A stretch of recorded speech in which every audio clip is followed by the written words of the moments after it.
नागपुर में माजी गृह मंत्री अनिल देशमुख ने आज एक पत्रकार परिषद को संबोधित किया। इस दौरान उन्होंने बताया कि स्थानीय स्वराज्य संस्थाओं के आगामी चुनाव सभी मित्र पक्षों के साथ चर्चा करके लड़े जाएंगे।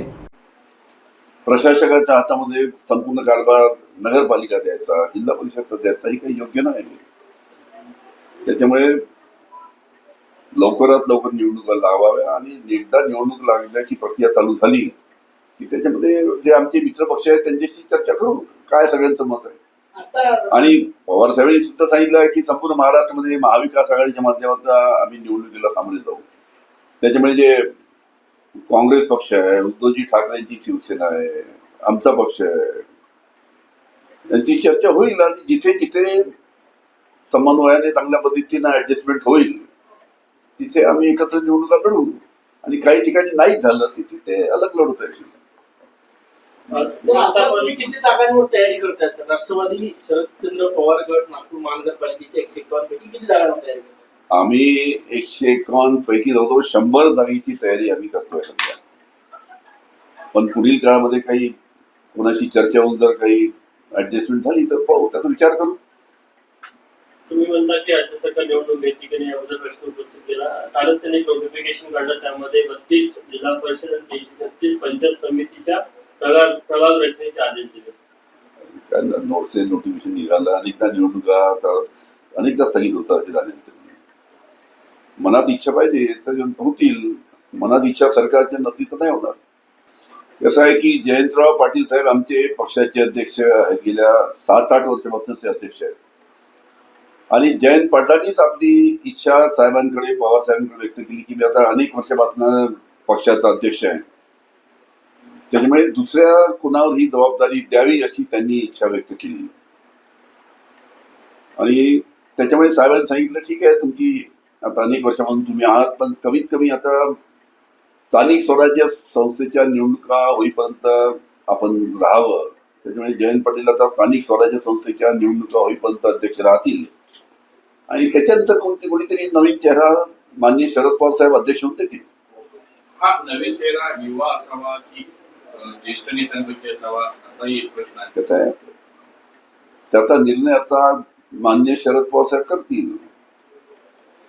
बोलताना ते बोलले की युवा नेत्यावर जबाबदारी चांगली आहे, युवा नेत्यावर दिली जी कोणावर जबाबदारी दिली ती योग्यतेने पार पडेल, कारण की पवार साहेब जेव्हा एखाद्यावर जबाबदारी देईल ते संपूर्ण विचार करूनच ती जबाबदारी देणार।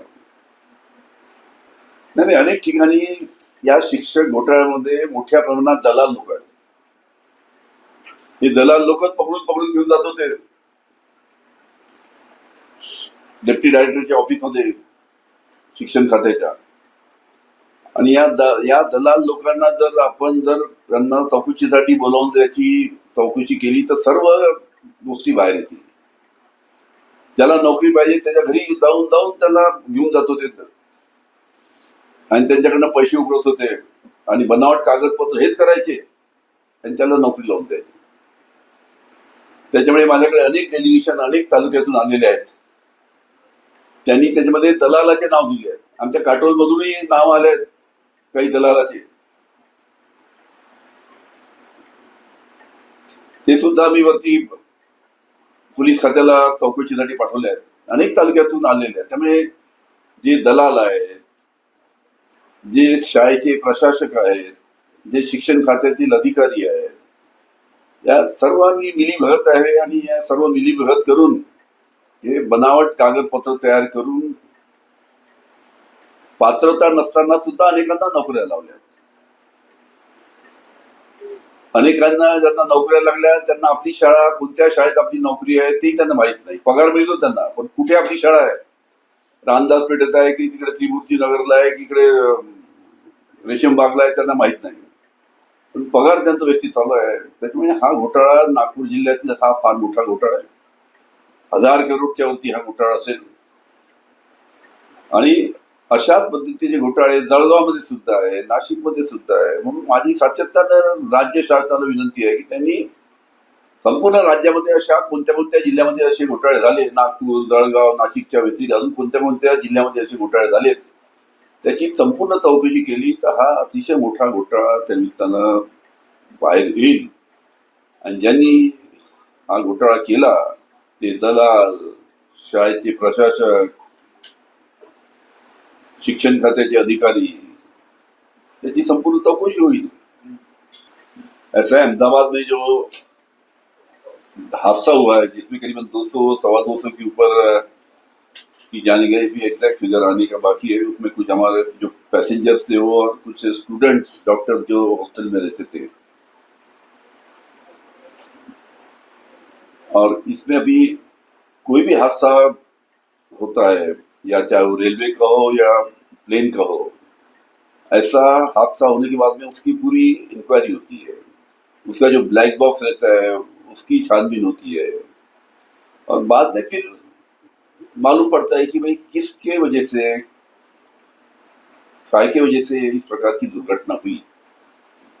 तो ये जब इंक्वायरी होगी, ब्लैक बॉक्स खोल के जब उसका परीक्षण करेंगे तब मालूम पड़ेगा. असं आहे की माजी आमदार, माजी मंत्री बच्चू कडू हे गेल्या 5 दिवसापासून तिथे आंदोलनाला बसले आहेत, आणि त्यांच्या ज्या मागण्या आहेत त्या शेतकरी, शेतमजूर, दिव्यांग व इतर त्यांच्या मागण्या आहेत. आणि त्यांच्या मागण्याला पाठिंबा द्यासाठी राष्ट्रवादी काँग्रेस पक्षातर्फे आम्ही तिथे जात आहोत. त्याचं महत्वाचं कारण असं की आपल्याला माहित आहे की जेव्हा विधानसभेच्या निवडणुका होत्या 6-7 महिन्यापूर्वी, त्या विधानसभेच्या निवडणुकीच्या प्रचारामध्ये माननीय देवेंद्र फडणवीस हे सातत्याने प्रत्येक उमेदवाराच्या प्रचाराच्या सभेमध्ये, भाषणामध्ये सांगत होते की आमचं सरकार आल्यानंतर आम्ही शेतकऱ्यांचा 7/12 कोरा करू, 7/12 कोरा करू, 7/12 कोरा करू. आता शेतकरी आणि सर्व आम्ही लोक विचारतो आहे की आता सरकार येऊन 7 महिने झाले, देवेंद्र फडणवीसच महाराष्ट्राचे मुख्यमंत्री झालेत, त्यांनीच विधानसभेच्या निवडणुकीमध्ये आश्वासन दिलं होतं. आता त्यांनी दिलेलं आश्वासन त्यांनी लवकरात लवकर पूर्ण करून शेतकऱ्यांना कर्जमाफी द्यावी, ही आमची सातत्यानं मागणी आहे. आणि तीच मागणी बच्चू कडू सुद्धा तिथे करतायत. हा, देवेंद्र फडणवीस साहेब समजा मुख्यमंत्री झाले नसते, मंत्रिमंडळात नसते, मी समजू शकतो, पण ते मुख्यमंत्री आहेत. आणि म्हणून आमची विनंती राज्य शासनाला राहील की त्यांनी दिलेलं, स्वतः दिलेलं आश्वासन, शेतकऱ्यांची कर्जमाफी करू, हे आश्वासन त्यांनी पाळावं. आणि त्याचबरोबर या सरकारने बच्चू कडूची बाकी सुद्धा मागण्या आहेत, त्यामध्ये शेतमालाला भाव मिळाला पाहिजे. आपल्याला माहित आहे जेव्हापासून भारतीय जनता पार्टीचं सरकार आलं तेव्हापासून कापसाला भाव नाही, सोयाबीनला भाव नाही. कापसाला 7,000 रुपये भाव देऊन राहिले, सोयाबीनला 4,000 रुपये भाव देऊन राहिले. तुम्ही आठवा, जेव्हा उद्धवजी ठाकरे यांचं आमचं महाविकास आघाडीचं सरकार होतं त्यावेळेस आम्ही कापसाला 14,000 रुपये भाव दिला, सोयाबीनला 8,000 रुपये भाव दिला. आता हे बीजेपी सरकार शेतकऱ्यांचे शेतमालाचे भाव त्या निमित्तानं, कापूस, सोयाबीन, धान, कांदा या सर्व गोष्टी ज्या आहेत त्या शेतकऱ्याला भाव देत नाही, म्हणून ते सुद्धा अतिशय अडचणीत आहे. या सर्व मागण्यासाठी बच्चू कडू तिथे आंदोलनाला बसले आहे, आणि त्यांना, बच्चू कडूच्या आंदोलनाला पाठिंबा द्यायसाठी आम्ही तिथे जाऊन पाठिंबा तिथे देणार आहोत. आणि राज्य शासनाला मागणी करणार आहोत की लवकरात लवकर या सर्व बाबीमध्ये त्यांनी लवकरात लवकर निर्णय घेऊन शेतकऱ्यांना दिलासा द्यावा, अशी सरकारला आमची विनंती आहे. कसं आहे, आश्वासन दिलं आताचे जे सध्या मुख्यमंत्री आहेत त्यांनी, आणि एका सभेत ते बोलले, प्रत्येक सभेत बोललेत ते. आणि आता स्वतः देवेंद्र फडणवीसनी आश्वासन दिल्यानंतर आता मुख्यमंत्री आहेत ते. आता अजितदादाला विचारायची आवश्यकता नाही, एकनाथ शिंदेला विचारायची आवश्यकता नाही, स्वतः ते निर्णय घेऊ शकतात. बाकी कोणाच्या मंत्र्याचं काय म्हणणं आहे ते सोडा, पण त्यांनी, देवेंद्र फडणवीस यांनी स्वतः दिलेलं आश्वासन शेतकऱ्यांना कर्जमाफी करू हे त्यांनी पूर्ण करावं, अशी त्यांना विनंती. पहिली गोष्ट की अतिशय दुर्दैवी घटना, अतिशय मोठा विमान अपघात, म्हणजे 200च्या वर जवळपास प्रवासी आणि काही हॉस्टेलमध्ये डॉक्टर्स, मुलं सुद्धा त्यामध्ये मृत्युमुखी पडलेत. ही अतिशय दुर्दैवी अशी गोष्ट आहे आणि या दुर्दैवी ज्यांच्या कुटुंबातील सर्व पडले त्यांना सर्वांना